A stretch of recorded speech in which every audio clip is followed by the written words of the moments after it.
Hello, and welcome back to the Joyfully Free Journey podcast. I'm your host, Lacey Reeves, and today's conversation is all about purpose, passion, the different ways that purpose shows up in our journey, and how to navigate that, all the while bouncing back from different seasons of burnout.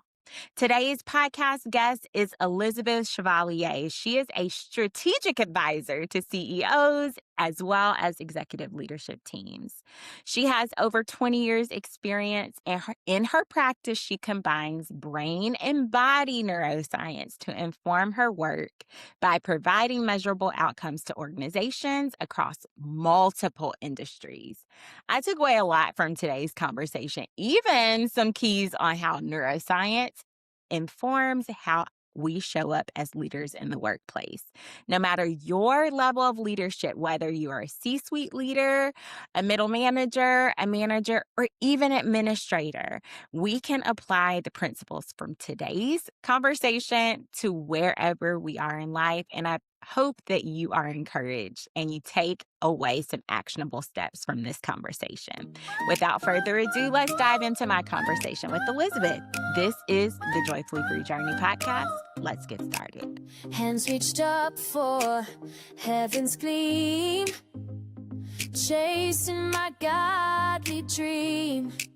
Mirror shoulder. Hello, my friends, and welcome back to the Joyfully Free Journey podcast. I'm Lacey, your host, and today is going to be a conversation that you are going to enjoy, and I have been looking forward to for quite some time. Today's guest is Elizabeth Chevalier. She is a C-suite leader.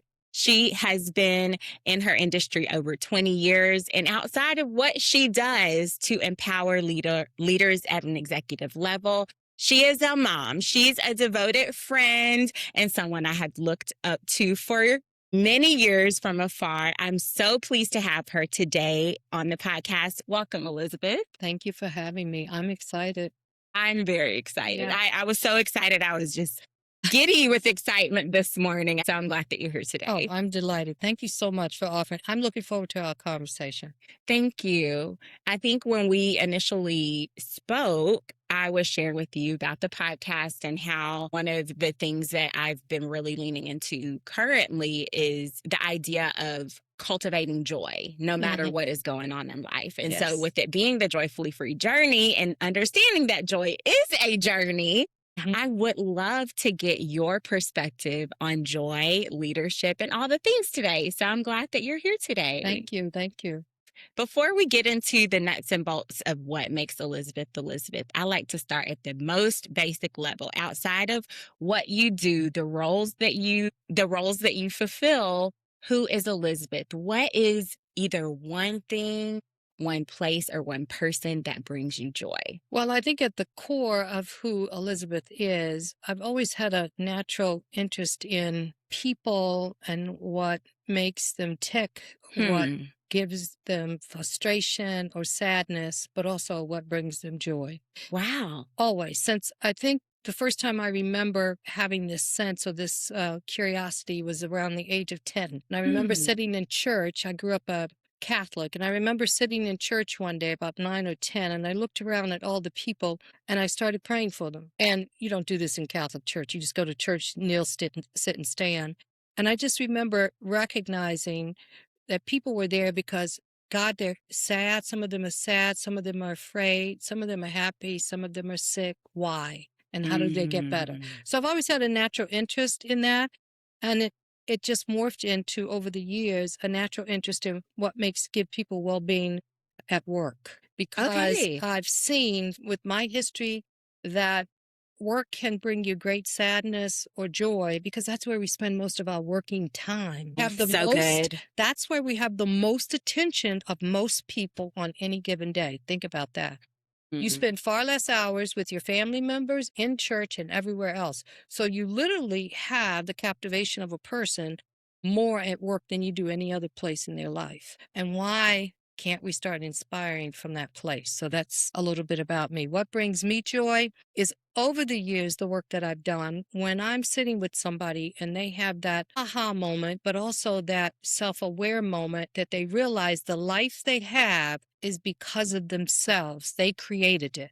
They chose it based on the way they think, the way they talk, and the way they act, good or bad. And when they recognize that, they then recognize they have the power to create the life they want. And when they have that aha moment, it's priceless. Well, you have dove right in. You're speaking my language on so many levels. Just the keen awareness of where people are, and what they might be going through. That's a high level of empathy, and I definitely think that that's a skill and an innate ability, but also a skill that a lot of people struggle with cultivating. I'm so glad you said that, because I was just talking to somebody yesterday about empathy, and they said to me, well, empathy is not something you can learn. I said, no, yes, you can. Absolutely. People think that you're either empathetic or you're not. People learn kindness you can learn. Think about it. If you grew up in an environment where nobody's kind to each other and everybody's out for themselves and there's fighting and yelling and abuse, you don't know what kindness is. But then when you get put into an environment where you see what kindness is and you see other people doing it and you begin to do it, you feel a certain way and you feel good and you want to show more kindness. So it's the same way with empathy. But here's the thing with empathy. Empathy starts with empathy toward yourself first, because you can't give what's not in your storehouse. So that's where we start. I'm not going to get ahead of myself. No, I love that. And that is how I feel exactly about joy. Yes. How can you bring joy to others unless you first have that within yourself? That's beautiful. You mentioned in the introduction that you were a young girl, recognizing the needs of people around you. Did that inform what you ended up doing professionally? Yeah. So I think a little bit about, oftentimes people ask, how did you get to where you are? And one thing I do know, because before I became an executive coach and a consultant, I was a career coach. When I left my job at BMW, I actually got certified as a career coach. Okay. So, and I was interested in helping just women. However, I help more men than women because of the nature of my business. But one of the things that was about that was helping people to understand what they were passionate about and discover their purpose. And our purpose in life generally is formulated from the womb forward. So oftentimes it comes from the experiences that we had as a child, what we saw, so whether they were good or bad. But most of the time, most purposes or careers come from the pains that people have experienced, and they're trying to make a difference, whether that pain or challenge was for themselves or for other people. Doctors, attorneys, therapists, coaches, teachers, whatever, oftentimes they will.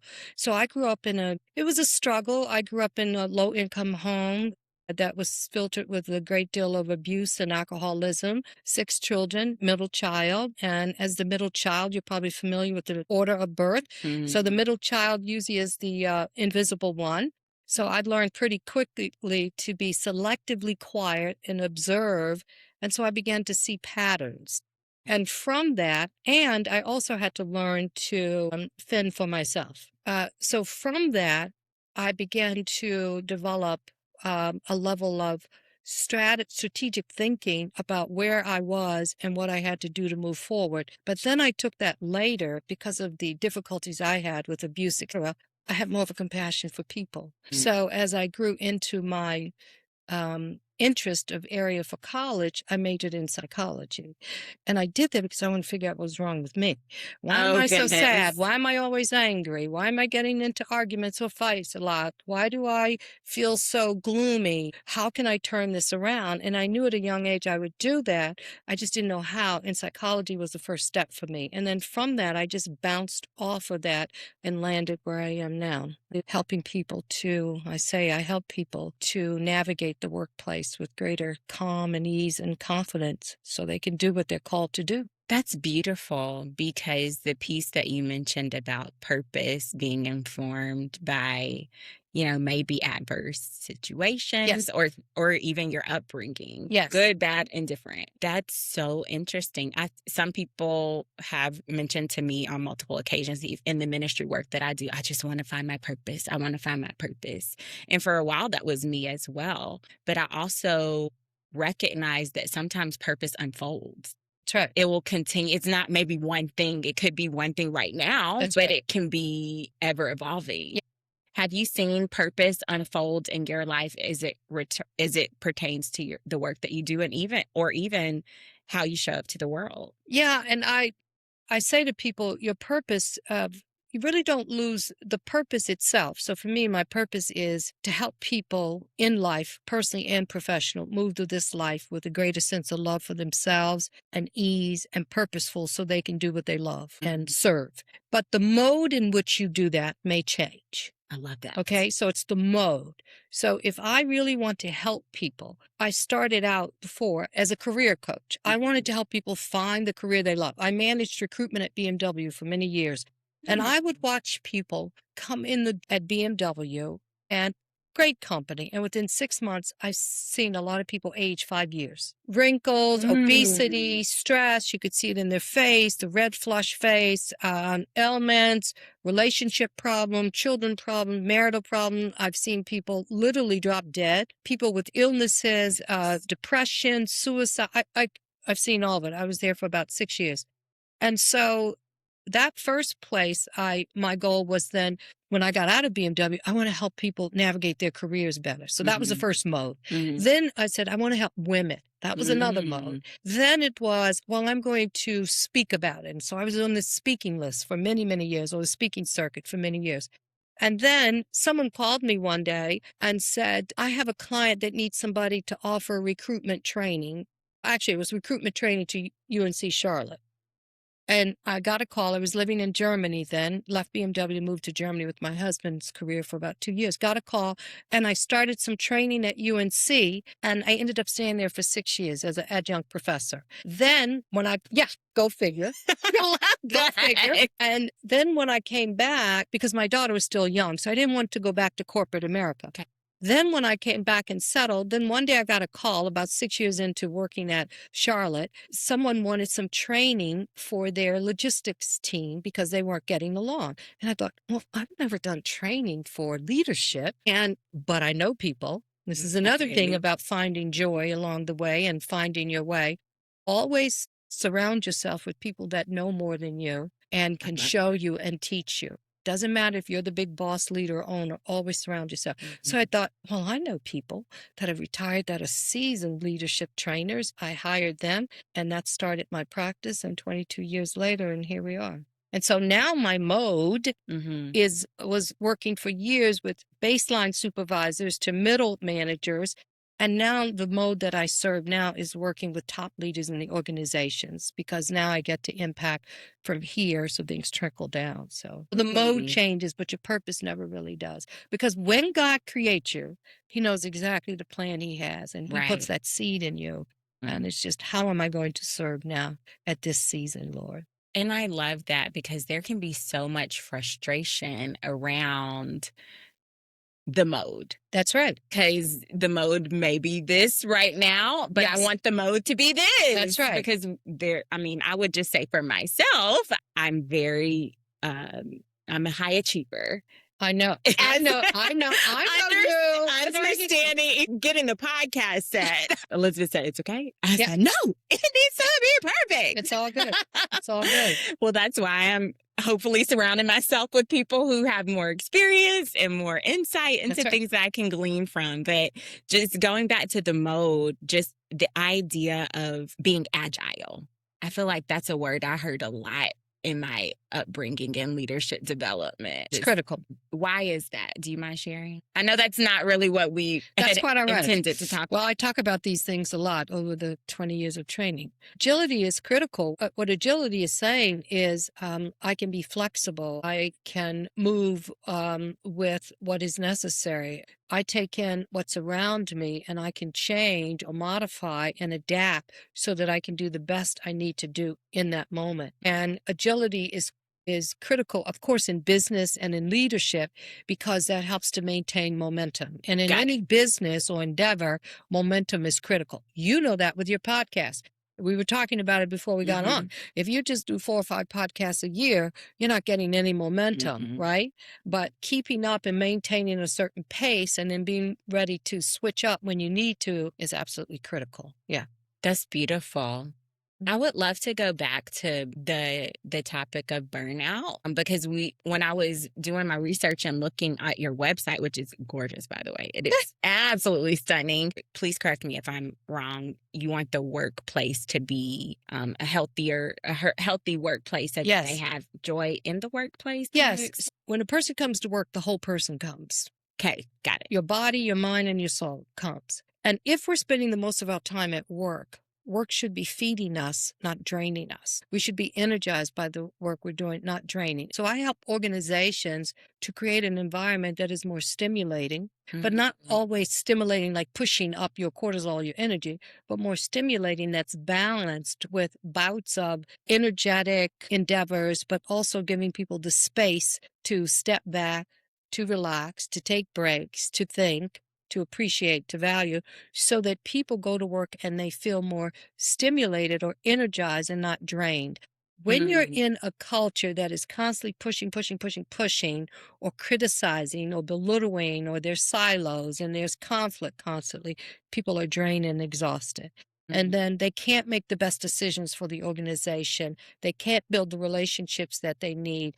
And when people are not calm and able to modulate their emotions, they can't think at their best. They can't innovate. They can't be agile. So agility, by the way, when we're under stress, the brain will do 3 things. It will fight, flee, or freeze. You know that. Something scares you, somebody might jump back at the door, the other person freezes, the person runs away. And this is the same thing that can happen at work when we're under stress. Have you experienced that in your professional journey, any work environment or a season of your life where you experienced burnout? Oh my gosh, yes. Would you care to share about your experience? Well, I'll tell you, my first job out of college, I had extreme burnout. I graduated from Florida State in Tallahassee. Okay. Didn't start there. Let me make that clear. Don't be that impressed. Okay. Well, But I started cool. Yeah, because in high school. Seminoles? Yeah, how about Okay, them Knowles? all right. Bobby Bowden was the head of the football then. I started out at a small Christian college in West Palm Beach, got my grades up, and then finished at Florida State. Right. Yeah. And anyway, I'm sorry, what was the question again? It was about burnout. Oh, that you burnout. had Okay. experienced. So I was working for a security company at the time. And this is another thing I want to say to young people that are up and coming in their career. You got to work hard. You got to work sometimes long hours, and you got to work hard. So when I was working for this company, 3 different shifts while I was in college. Oh, wow. I had one. I had an 8 to 12, only 4-hour intervals, all in that week for about a year and a half. That was my schedule while going to school full time. But they hired me as operations manager, and I left Tallahassee and they moved me to West Palm. When I got down there was no training. I became operations manager of the monitoring station, which had 5 people I was responsible for, and everyone was older than me. And everyone was older than me by the minimum was 7 years, and the oldest guy was like 22 years older than me. Talk about that alone was enough. I worked 12 to 14 hours, 6 days a week, and I realized a lot about leadership, and I went down thinking I was all that and I was going to be this tough whatever. And I learned very quickly that leadership was not about command and control. It was about connection and balance. And I got burnt out really, really quickly. And I had to leave the company because there was a head bashing with the command and control leader and myself. But the main thing was I was absolutely burnt out. I had no life. And that was the first time I realized it. And then from that point forward, I tried to make it a point to balance, try to make it a point to maintain regular hours, have fun with friends, go to church, do fun things. But over the years, it still happens periodically. Having my own practice now for over 20 years, I've had some burnout. I recently just turned down a very major project with a major client that I've had for many, many years because it was becoming too much. And I'm in the midst of, I'm on a new path, henceforth the new website. Right. Right. And by the way, the web developer was amazing. So I have to give a shout out to Derek. He is absolutely amazing. And so I'm on a different trajectory now, a different mode, and I'm having to say no. And because I want not to be burnt out so that I can do the work and enjoy the work that I do. So burnout, yeah, I was having that actually last month because I've had just one project over another, back to back over the last 8 weeks. And just recently, I said, okay, Elizabeth, step back, take a look at your life. Too much. This is not the direction. You've got to say no. And literally, I'm saying I said no 3 days ago to a major project. Burnout can come at any time and it can show its nasty head and you don't even know about it until it comes up. And you wake up one day and you're, oh my gosh, I'm on the verge of burnout. So you have to constantly manage that and watch it. But that's good that you did. You were able to identify it. I think that sometimes it can be very challenging. Burnout, I feel like it's a buzzword right now. However, I think that it's been around. It's been around longer than it's been a buzzword. And how identifying it, I think that's the challenge, is recognize it. How did you recognize that that's where you were? You said well, did you feel a little dysregulated or? Yeah. So first of all, I teach a lot about it. You and I talked at the beginning about 5 years ago. So I'm going to tell you why I'm more aware, because it's an intentional decision every day. I've been coaching leaders from all over the world for many, many years. Pre-COVID, my coaching conversation shifted from, okay, how do I manage my team better? How do I speak up in meetings? How do I do, move this person forward? It shifted from that to, I'm exhausted. I'm confused. I'm overwhelmed. I blurted out and became very violent verbally in a meeting. I snapped at my people. I'm having marital problems. My teenager and I don't get along. People started shifting to the inner turmoil in these conversations. And these conversations began to shift toward, I'm overwhelmed and I don't know what to do. I can't think straight. I'm not making good decisions. And then when COVID came, it just exasperated it. So I decided, I really think my work now needs to teach people a little bit more about the psychology of the human being and what that means to us. And if I could teach them that, then I could help them and get away with a lot of leadership models and help people to regulate inside, which if I feel better inside, I'm going to speak to people better. I'm going to have better relationships and make better decisions. So I went and got certified in something called the application of neuroscience. And that's the application of the brain and the body. And what that taught me was that your brain is busy being programmed by you at a subconscious level that's so powerful that how you act, think, and move about your day is happening in here because of what you're putting in it. But you have to then step back and become an observer and change the way you do things. So, which means I learned that I must periodically stop in the midst of my day, whether it's every 90 minutes. I have a concept called Mind the 90 Minutes. So whether it's to step back, pray, meditate, whatever that is, and look at myself on a regular basis. That's how you get to be aware of if you're burning out, if you're overwhelmed. The practice of mindfulness, right? Are you familiar with this? The practice of being mindful of the moment, being mindful of yourself. And so mindfulness outside of prayer has been an absolutely powerful thing, because that means learning to sit still and be quiet. As God said, be still and know that I am God. And being still and mindful means being in the present moment. And when you're there, awareness comes. So how was I aware? Because I'm intentional about paying attention to Elizabeth now. If you sit, I say to people, I challenge people, tomorrow morning when you get up, don't look at your cell, don't check your schedule, don't put music on. If you want a cup of coffee or tea or whatever, do that and try to walk in silence for about 10 minutes when you get up and get whatever it is you need to do. Go to the bathroom and do your thing, get your cup of tea or coffee and go sit for 5 to 10 minutes. That's it. No agenda, nothing, no phone, and watch what happens. Your body will tell you how it's feeling. All of the thoughts and things that are going on inside will come to you, but you don't have to make any decisions, anything. Just sit in silence and you will begin to recognize. And you can simply ask the question to your body, what am I feeling right now? What is it that I need right now? And your body will tell you if you're tired, exhausted, sad. And then when you ask it ever so gently, what do I need? You need to back off, Elizabeth. You need to drop that. That's what God gives us, but we have to be quiet. Be still and know that I am God, because sometimes it comes in a whisper. Personally, I'm sitting here.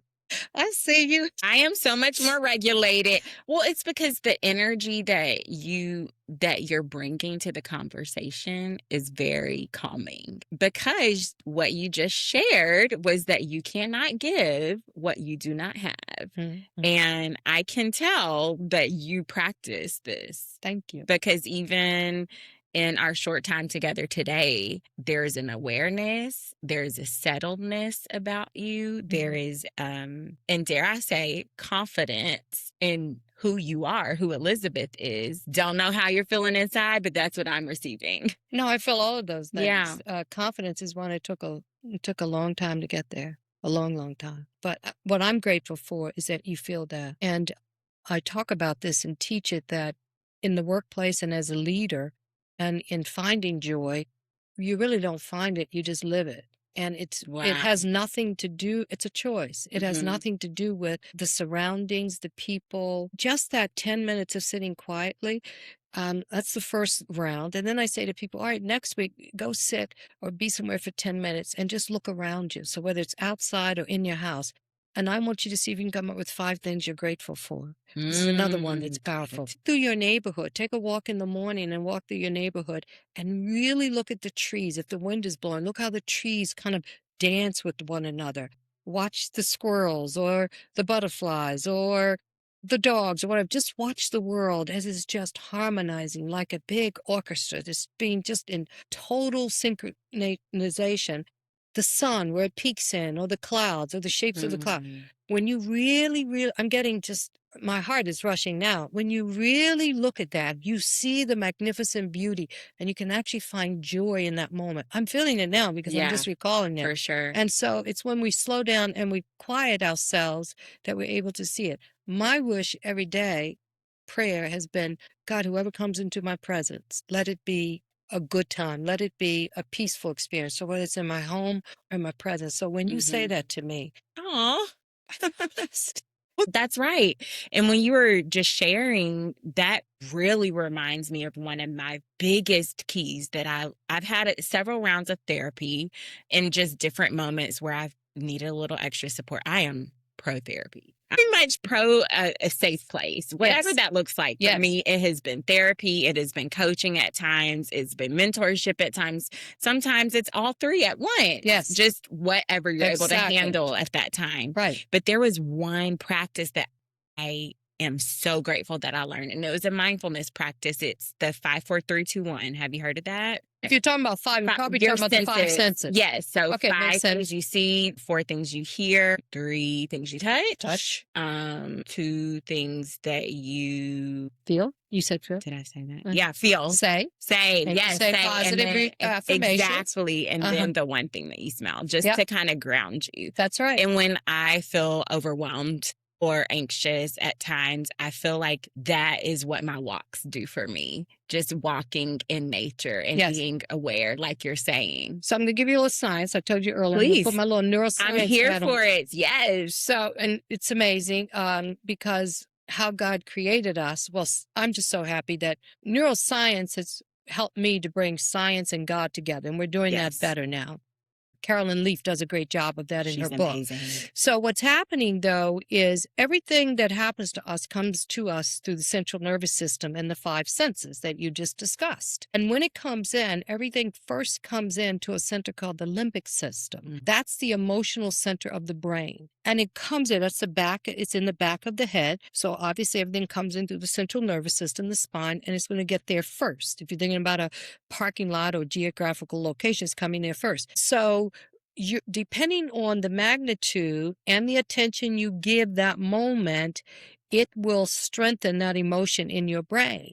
So if you just focus on having a cup of coffee in the morning and you take it and you smell just the aroma, you ever did that and go, oh, this smells so good. It's stronger, isn't it? Not, but if you're having a cup of coffee and you're talking to somebody and you try to answer email, you're just having your sip, you don't smell it. And so you don't smell it as well, do you? No, because in the present moment, mindfulness, one thing at a time, your brain will take it in and it just hones in, it makes it much stronger. And therefore, taking any of those 5 senses and just one at a time will magnify the experience. So when you do that and it comes into the limbic system, the information then travels to the front of your brain, which is the prefrontal cortex. We call that the executive functioning. That's where you can reason, deduce, make decisions, all of that.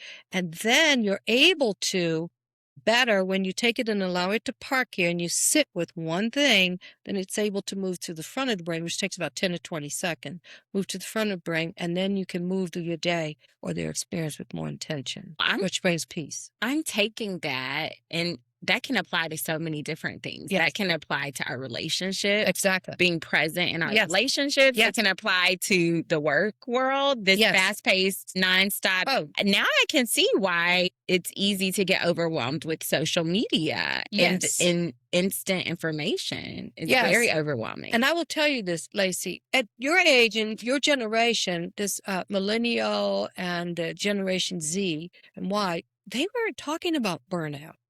We were not talking about burnout in our 20s and 30s. But it's very different now. I was just, for example, confidence. A young lady can have low self-esteem easily when you're a young person or teenager.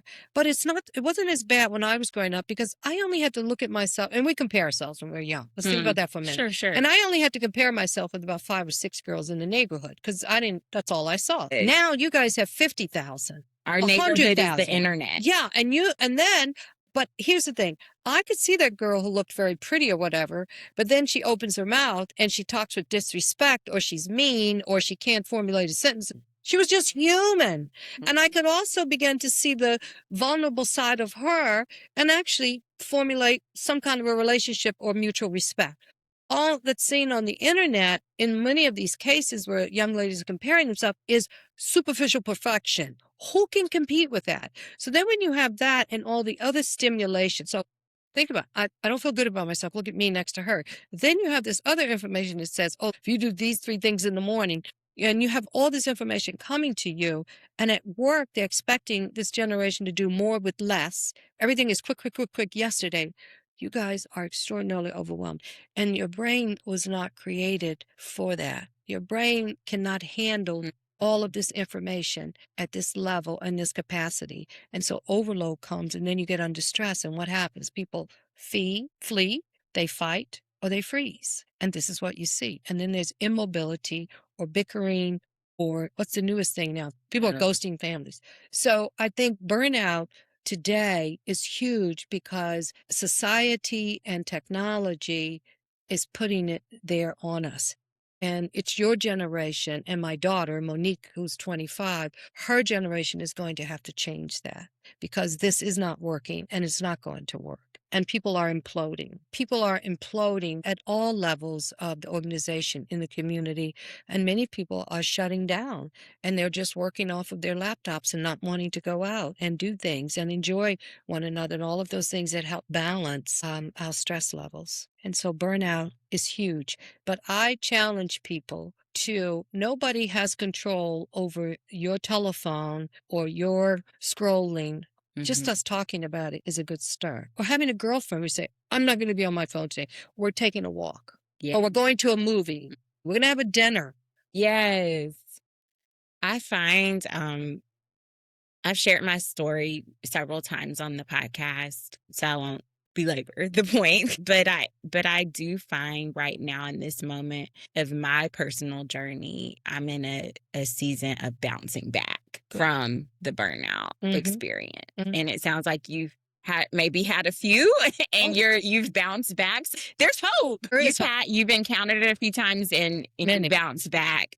And I would say for me, and I would love to hear your thoughts as well, I have found myself being more intentional to spend time, intentional times with those relationships that bring me energy. But we can't put work to the side because that is a part of our lifestyle. It's our well-being. So one thing that I've implemented in my regular work day is taking a break and taking a walk around the campus, the church campus where I am.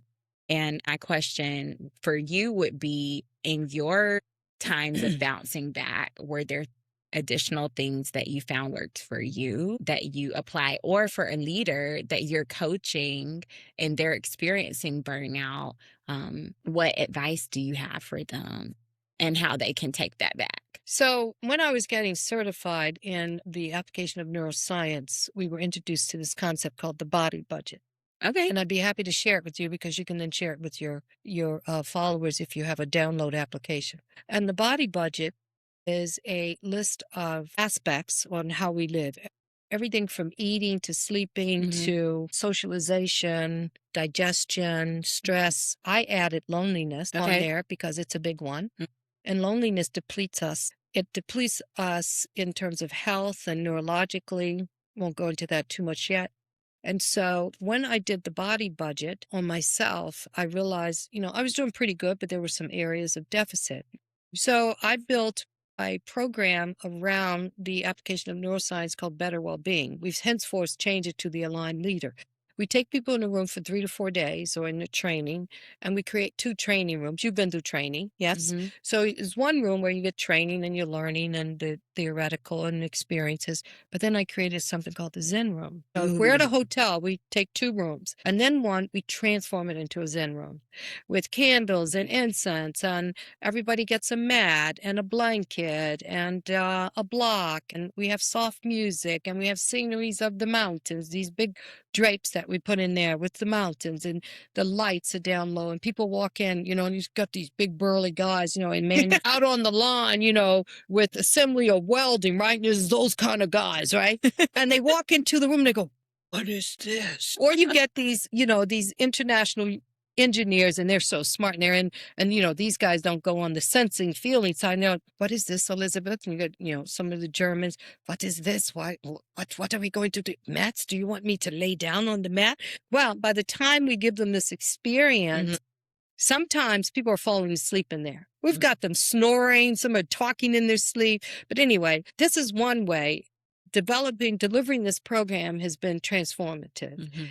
So that's one. And we start there. And during that 4 days, we're teaching people simple techniques that take 10 seconds to 15 minutes. So when I'm coaching leaders, yes, generally now, my coaching, I have them fill out a body budget, and they have to track all of this for 7 days. So it's something that you rate yourself on a scale of 1 to 5, I believe, and you're tracking this, and we get to see the trend, and we identify where you're doing well and where your loophole is, and there we begin to make adjustments. So some of the baseline things that I talk to everybody about is never eat lunch at your desk. That is so good. You can't digest properly when you're reading and you're doing other stuff, because when you're in a stress state, when you're looking at an email, you are producing cortisol or adrenaline. That's a stress hormone, and it is designed to do only a few things.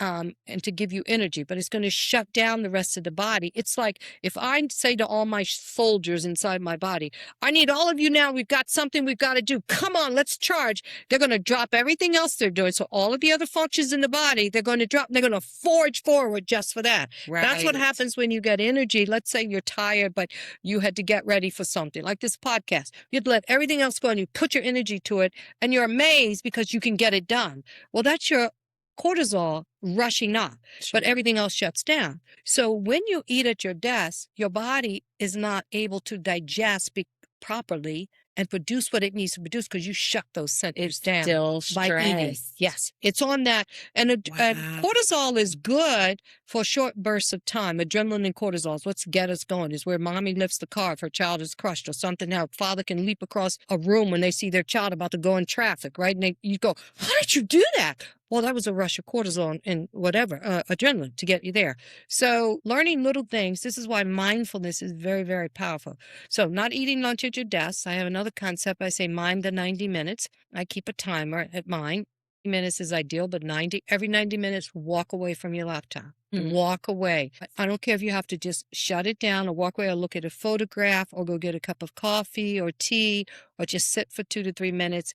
Take a couple deep breaths. These are things that actually, when you understand how the brain works on the back end, giving yourself a 30 to 60-second breath work can do absolutely phenomenal stuff to your body if you do that throughout the day. 2 to 3, 4 times a day. Yes. So these are the type of things we talk about. I also ask people, I have them walk me through when I'm coaching them, a day in the life.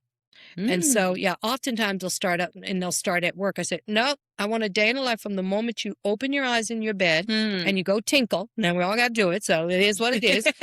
I don't need to know details, but I want to know when you wake up, what do you do? And when they come back to me and they denote, I wake up and I roll over and I open my laptop or I look at my phone and then I go and then I have coffee and I'm looking at my schedule for the day while I'm having coffee or eating. We stop there. And then when they talk about when they get to work and what they do, and when they come home and they're back on their laptop after dinner or whatever, and then they begin to realize why they are like this. So tense. Yes. Wow. So these are just some of the things, understanding what they're doing on a daily basis, moment by moment. It's a little painful for them, but when we look at the trend, it's eye-opening.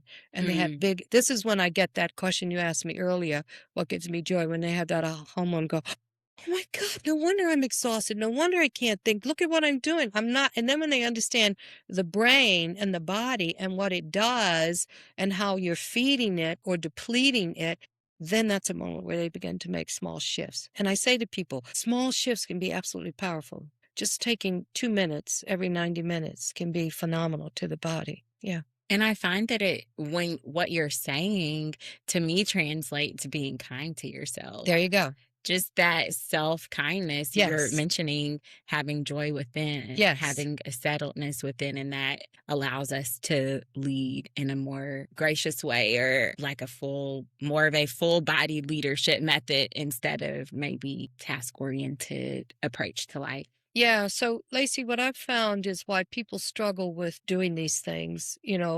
Most people know, just like we all have a conscience, we kind of know what's right and wrong. We know that we're not eating healthy, we're not sleeping well, we're working too hard. And those are behavioral changes. But what really moves the behavioral forward is the processing in here and the heart. And when we start to love ourselves, we only come from 2 places of thinking, love or fear. And so that means love for ourselves or love for people, fear for ourselves or fear with people. And when I say love for people, love for ourselves, do I respect myself? Do I honor myself? Do I believe in myself? Do I give myself grace? Am I kind to myself? When I make a mistake, do I beat myself up and do self-negative talk versus I give myself grace, I recognize the problem, and I come up with a solution and I move on, right? Or do I have the other way? So the first place to start is to see yourself through the eyes, and I say for me, through the eyes of God. If I really love myself and I begin to appreciate myself, I'm going to do things differently. I have a creed, Elizabeth's creed. So my daughter Monique said she's 5 years old, she knows this. And right now, if you were to meet her anywhere on the street and you say, tell me what your mom says about that love yourself. And she'll recite it like the back of her hand. And it is love yourself first, love yourself the most. Then you have enough to share and you can afford to lose some. Now, what do I mean by that? And especially in the Christian community, I'm not saying love yourself above God. Greater is he that is in me than he that is in the world. And if I believe that God is in me and he loves me and he put me here and he has a purpose for me, then I am receiving my love for myself through his love. That's beautiful. Sorry, keep going. No, and yeah, I wanted that to beautiful. resonate because when we first said it, I had a few people, well, that sounds selfish. No, it's not selfish. It's actually agape love. That we are loving ourselves. I'm getting goosebumps now because I know that he blessed me with this. I know that he supports this mode of thinking. So if I accept that God is in me and God is with me and he loves me endlessly, and I recognize that and I pull from that love, I have have to love myself. How can I not love myself Mhm. when I pull it from there? And if you love someone, so let's come outside of ourselves. If you really love someone, your husband, Lamar, you love him. You want the best for him. If he makes a mistake, you're not going to shoot him down and say bad things to him. Right. Well, not all the time. You know how marriage is sometimes. You may slip up when you're exhausted, and then you say, I'm sorry, Lamar. Yes, I'm sorry, honey. I didn't mean to say that. I'm just anxious. Right. But for the most part, your intention is to build up your husband. Correct. To encourage him. Mhm. So we don't do that with ourselves. So when we come to love ourselves, we're not going to beat ourselves up anymore. And when we talk positively to ourselves and we see the good, then we're going to do better for ourselves. But the reason oftentimes we don't eat healthy or sleep better is because we're not valuing ourselves the same way we value other people. I say to a mother with children, are you going to let your child eat all that candy all day and then stay up till, 12 o'clock and then have to get up at 6 a.m.? No, I'm not going to do it. Then why would you do it for yourself? Because I love him and I'm taking care of him. That's what you should be doing with yourself first. Mm. And so therefore, behavioral shift has to change from the inside out. So it's doing the work. And oftentimes there's a lot of roots that go to why we don't like ourselves, or we may say, well, I love myself, I do. But you go and you sabotage yourself or criticizing people all the time. Do I love myself? No. Because when you criticize people, we have a concept called the shadow, right? Or the mirror. When you criticize people, in more cases than not, I'm actually criticizing myself or I'm complaining. Show me a person that respects themselves, loves themselves, gives themselves grace. You're not going to see a person slamming another person or criticizing them. Show me a person that grew up with condemnation, criticizing, and they start to criticize themselves and they're hard on themselves and they beat themselves up for the slightest mistake. You're going to see them in one way or another demonstrating that toward another person. Wow. You only give what's in your storehouse. So when you love yourself first and you love yourself most, you can afford to share it and you can afford to lose because lose it because it's a constant reservoir. If you came to my storehouse and said, I want apples, and I have apples, meaning kindness, love, grace, I can give it to you. But if you come to my storehouse and you want apples and I have rotten lemons, condemnation, fear, rejection, beating myself up, I can't give you apples because I don't have it. I can't give you kindness because I don't have it for myself. I will only do it manipulatively to get what I want. Now that's manipulation, but I can't sustain it. You can't give what you don't have. You can fake it, but people will feel it and sense it.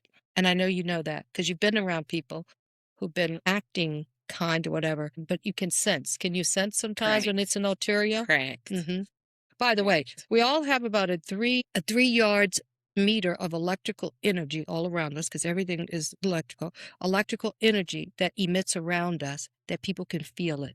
This is how God created us. So that's why you're feeling me, right? You said you felt me earlier because that's because of that electrical energy that I emit. If I was in here acting nice to you, but inside I hate myself, I condemn myself, I beat myself up before I got in here, I shot myself because I don't like the way this looks and that, and I come in here and I want to look good for you. You're not going to feel it because I can't hide that. And that's what you pick up on. I can't hide it. This is why dogs, animals, and children, I say, show me a child and a dog around a person, and I'll be able to quickly tell you a little bit about that person just by observing that child or dog. Why? Because they don't have the language and the intellect to mask or to do anything else. They have to go by this. That's all they have. Woo! I'm speechless because what you shared clearly comes from a place of authenticity and lived experience as well.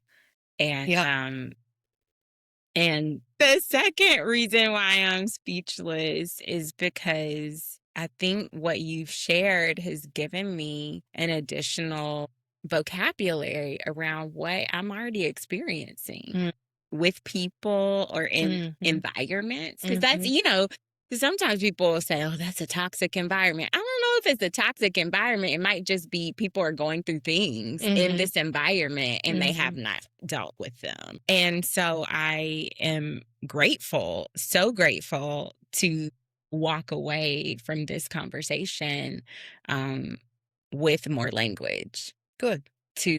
more language to express what's going on, or even just things to be aware of in my own life. Well, the brain is so complicated and so phenomenal and magnanimous. And we're just starting. I mean, neuroscientists, I say just starting, but we're just starting to really peel back its potential. It's unbelievable. What is happening. And I put it like this with people. If you can think of 200 to 400 billion people or soldiers that's on your team working fervently every day, every second for you, that's your brain cells. Brain processes about 200 to 400 billion bits of information per second. This is subconscious. This is from all the things that you have taken in over life. This is even from your ancestors as far back as 3 to 4 generations back. All of this is in there. But you can only process consciously about 50 to 80 bits of information. Only 50 to 80 versus 200 billion bits to 400 billion bits of information. I say to people, and you will never be able to penetrate any of that consciously. So I say to people, where does it come from? It comes from other senses in the body. And here's a major place. Do you know the smartest organ in the body is your heart? Really? Yes, because your heart takes in so much information, and the electrical magnitude of your heart outnumbers the brain significantly. I won't give you numbers, but I will tell you this: that magnetic force around you is about 5,000 times more powerful than what you can interpret consciously in your brain. 5,000 more times more knowledge and insight. So when you can understand that your brain is working behind the scenes, and you walk into a room or an environment, or you meet a person and you feel relaxed with that person versus stressed with that person, or you start to pay attention to yourself and you just listen to your body and you listen to your heart, you will be able to, when you're intentional and you're paying attention and you love yourself, you will want to do those things that are just the smallest, most simplest thing, because you will understand that you got 400 billion soldiers back here that's going to carry it. So a 30-second deep breath work is going to impact those soldiers back there for you. And it will just change the trajectory of how you move throughout the day. And so I say to people, if you're under stress or you're burned out, take the absolute smallest, most ridiculous step first and just let that do its work and trust the process, such as no more eating at your desk or at your workstation. Whether you're selling clothes, shoes, working on the line, changing tires, no more of that. The second is take a break. Even if you only take a mental break and you can't get up from your computer, just take a mental break for 30 seconds. Take a couple of deep breaths 5 or 6 times throughout the day and watch what happens to your life. Just the smallest, the most ridiculous and the smallest begins the journey of creating a new habit. And we don't have enough time. Maybe I can come back and we'll talk about habit formation and how that works in the brain, because it's pretty powerful how you can move forward when you understand how the brain works. Well, yes, to that. I would love, there is no boredom there. Do you guys want to have her back? Because I would love to have Elizabeth back. First of all, thank you for sharing. I've been recently reminded that information without revelation or application is just things that you hear. It's noise. It's noise. And so I will say one thing that I'm taking from this conversation is just that the vocabulary, more awareness. I'm going to be a little bit kinder to myself, even as I prepare for these podcast episodes. Yes. And then just be more aware of that energy field you're mentioning, the energy that I'm bringing and the energy that I experience around others. Yeah, and when we meet again, I'll tell you more about that energy field and why, as a leader, it's critical that you manage it. Well, there is also one takeaway. I am grateful that most times when I encounter children, they run to me and not from me. I'm grateful for that. So I'm like, okay, kids like me. Okay, great. That's a very good sign. Okay. So, in speaking of burnout, how do we even start these habits that you're sharing with us today? Yes, because as you said, what did you say? Knowledge without action. And we said is noise. Yes, right? absolutely. We don't want to make a lot of noise. So habits are difficult to form oftentimes when we don't understand how they are formed. The brain is always assessing, am I safe? Back in the caveman days. You're right. Yes. Back in the caveman days, safe meant I have to go out and I have to find food for my family. Am I going to be mauled by a lion or tiger, or are other guys going to come and kill me and take the food for my family? Now we fast forward, hundreds and thousands of years forward, and safe for us might mean, am I safe when I go to work? Will people talk behind my back? Will my boss think I'm not capable? When I give that presentation, will people pick at me? Will people think I don't look good in my clothes? When I do this podcast, are they going to think, oh my God, look, she said that and she blooped or whatever? So when the brain is always assessing, am I safe? Why? Because the role of the brain is to reproduce and to keep us safe. In order to reproduce, we have to be safe. Safety, when we don't feel safe, it means we can't predict. We can't anticipate what's happening. We're not prepared. That's right. Right. Think about it.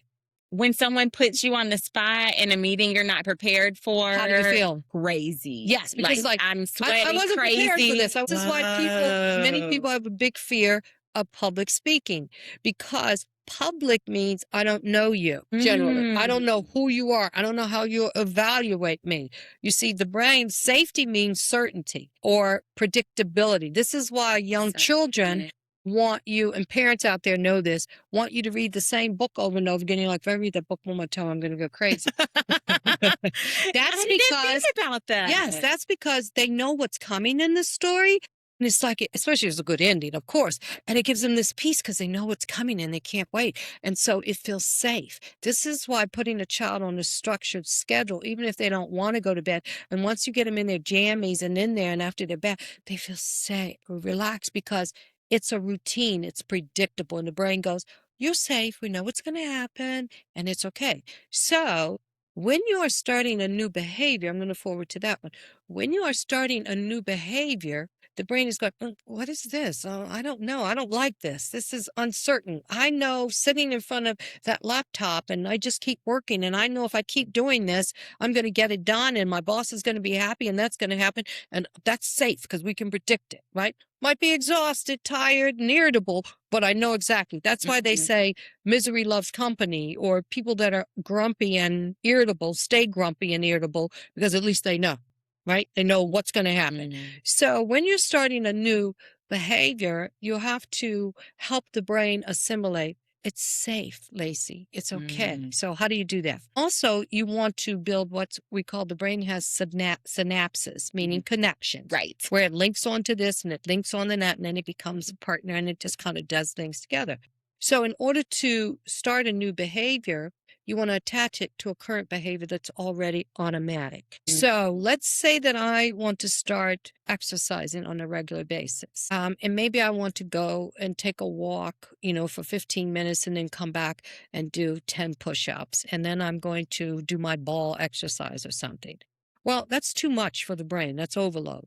The first thing you want to do is attach that new behavior to one that's current. So let's say when you get up in the morning, what is a practice you do every morning? Yeah, I'll go to the restroom. Okay, so after you go to the restroom, then what do? You get dressed, or let's say you're going to... Usually I'll put my robe on. Okay. And then I'll walk out and either grab my Bible study or go to get a tea. Okay. Some hot tea. And so you're still in your robe. All right. So let's say the first day you say, after I do my Bible study, I will put on my gym shorts and t-shirt. That's it. That's it. Yeah. But you're telling your brain, after I do Bible study, I will put on my shorts. We haven't even gotten you outside yet. Okay. So you're saying and you can switch it up. So let's say you do your Bible study. You say, after I do my Bible study, I will put on my gym shorts and my t-shirt. And that's all you do for a couple of days. You're like, really, Elizabeth? That's stupid. That's silly. Well, the sillier it is, the better, because we don't want to overload your brain. Okay. So that's all you're going to do. Just change. You can change into your work clothes if you're just going to take a breeze around the block, right? So I'm going to change into my shirt. Then you do that for a couple days. And then and some people can switch and go forward to the next one. Now you say, let's say you've done that and that becomes a habit. You do it for about 7, 8, 10 days, whatever. That's all you do. And you're like, this is ridiculous. Then that means you're ready. All right. Now the brain is somewhat used to that. Sure. By the way, it takes about 60 plus repetitions for the brain to get a habit in its subconscious, and you never have to think about it anymore. Now, you've only done 7 or 8. However, if you started a trend, there's a part in the brain called the basal ganglia that is associated with repetition and patterns. So the brain, the basal ganglia, the second or third time you put those gym shorts on, the basal ganglia go, oh, she's going to put gym shorts on. I know what to do, right? And if you skip a day, your brain's going to go, and you go, let me put the gym shorts on. This is stupid. I'm put the... So now the next time you go, you put the gym shorts on, you say, I'm going to walk to the mailbox. Or I'm going to walk to the curb and back. Silly, but that's all you're going to do for a couple of days. And then you get out there and now you're used to it. And now you say, well, I'm going to walk to the end of the block. Here's the key. After I walk to the mailbox, I'm going to walk to the end of the block. Now, what are we telling the brain? The reason why it's very critical that you say this to the brain is that you're programming it. Right. You're programming it. Your brain is it's an organ. Right. You filled it. Your parents have filled it. Your ancestors have filled it.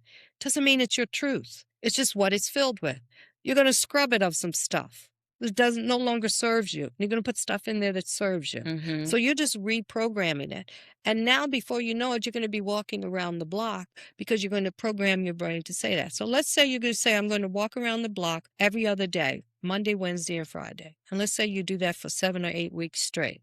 And then one day you don't do it.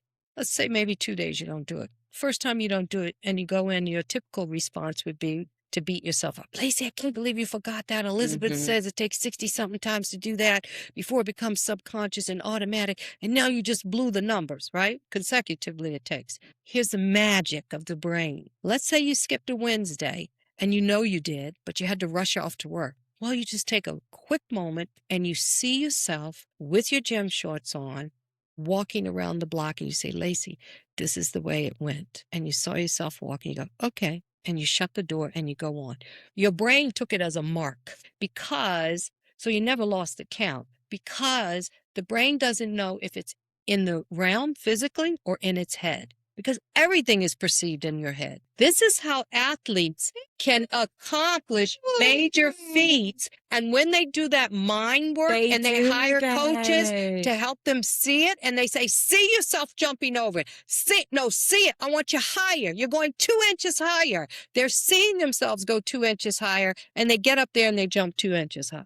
Because they're practicing. They still have to do the physical, but you're not losing the momentum because the brain sees it and considers it the same as if you did in person. There have been studies after studies that have shown people that have done practice in their head what people practice physically, and they have either matched or outperformed because they did it more in their head. Now, I'm not saying you're going to lose weight if you don't walk and you just see yourself walking. Not going to happen. I'm going to be in my head and lose weight. But the goal is, and I'll send you a form. It's called the feedback loop, but also it's habit forming. And it's a form that I give you, and you're going to write down what it is you want. Everything I just walk you through. You're going to write down what it is that you ultimately want to do, and you're going to break down the behaviors. Now, if you feel it's too silly to just put your shorts on and do nothing, then say, after coffee, I'm going to take a walk to the mailbox. I don't care if you do that first. Just come up with something absolutely ridiculous, and you attach it to that particular behavior. And then when you skip it, see yourself replaying it. And this is how you formulate the beginning. Now, the other way to do that that's more effective is to give yourself a reward, so you can switch it up. You have tea or coffee. You can say, so you put on your robe, go to the bathroom, you put on your robe, and you get your whatever. You can say, before I have my tea, I will walk to the mailbox. Now you just told your brain, the reward is have my tea when I get to the mailbox. For example, I now drink a glass of water with lemon in the morning, and I love coffee. But I told my brain, before I have my coffee, I will drink my water, and I put lemon and something else in it. I will have my water and amla. And so I do that every morning faithfully, because then I get that cup of coffee, and that's my reward. And now it's a new habit. I love that. You like it? I like it's it. Phenomenal. I think there's definitely some gems that I'm walking away with, and I hope that you watching can see that habit stacking and that that's it. Stacking. The habit stacking, and then the reward centered practices that Elizabeth mentioned. That That is a great takeaway. Oh, yeah. When you know the brain is just this amazing. It's absolutely amazing. And I love that you are bringing that brain and body work, just circling back to what you do at EJC Move, which I would love to share with them. Yes. The brain and body work and how you're empowering leaders to just bring their whole, what I would say is my version of what your mission statement is. I want you to do your mission statement, but it just seems like a more holistic approach to leadership. It is because, well, so the mission is really helping people to navigate the workplace with better calm and ease so they can make better decisions and do what they were called to do. I love that. It. And so teaching them the brain-body connection, but now I've recently added brain-body-soul because it's all one.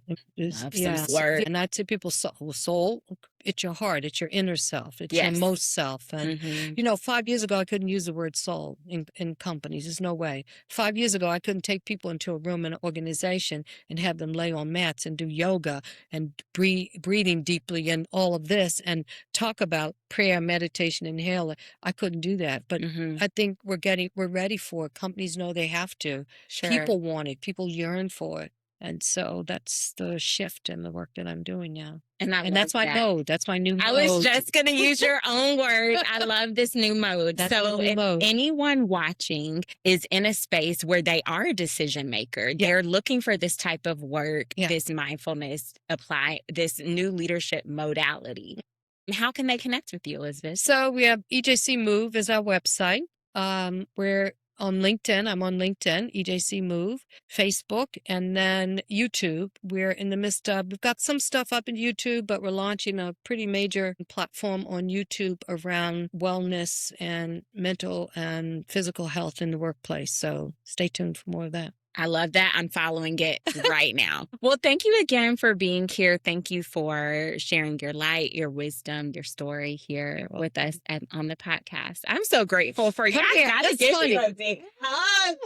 That's ironic. I was just saying to myself, I got to hug her. I'm gonna just put it out there. Let's bring you back for part 2. Yes, we will. And I'm going to invite you to mine. Well, thank you so much for being a part of today's conversation. Yeah. I'm so grateful for your time, for your impartation, and for your joy that you shared with us today. Thank you again also for watching this episode of the Joyfully Free Journey podcast. We'll see you next time. Bye-bye. Did you hear those gems that Elizabeth was dropping? Wow. I think for part of that interview, I was just so blown away by the knowledge and how quickly it was coming. I just had to be quiet.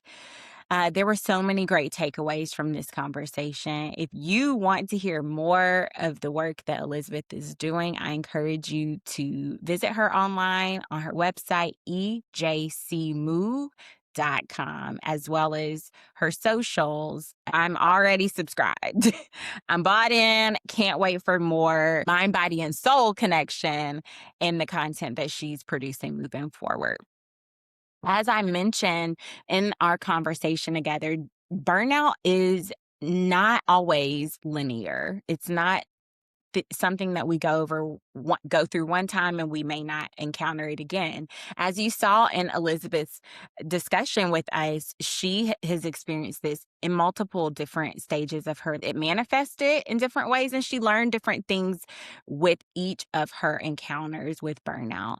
And so I want to encourage you today that if you find yourself in a moment of burnout, just know that it is just a moment in your journey. And as always, if you're interested in having additional tools and resources in your tool belt as you navigate your life towards joy and authentic freedom, I would love to partner with you. Check out my complimentary exploratory coaching call, and I would love to book some time with you so that we can talk about your journey and see how we might partner together to help get you to that place of joy and freedom. This is my passion, and I would love to continue going on this journey with me. So be sure to like, subscribe, share with me in the comments what you're learning. Give me some feedback on what else you'd like to hear on the podcast. And until next time, be sure that you pursue the things that bring you joy with boldness and live authentically free. And I'll see you next time. Bye-bye.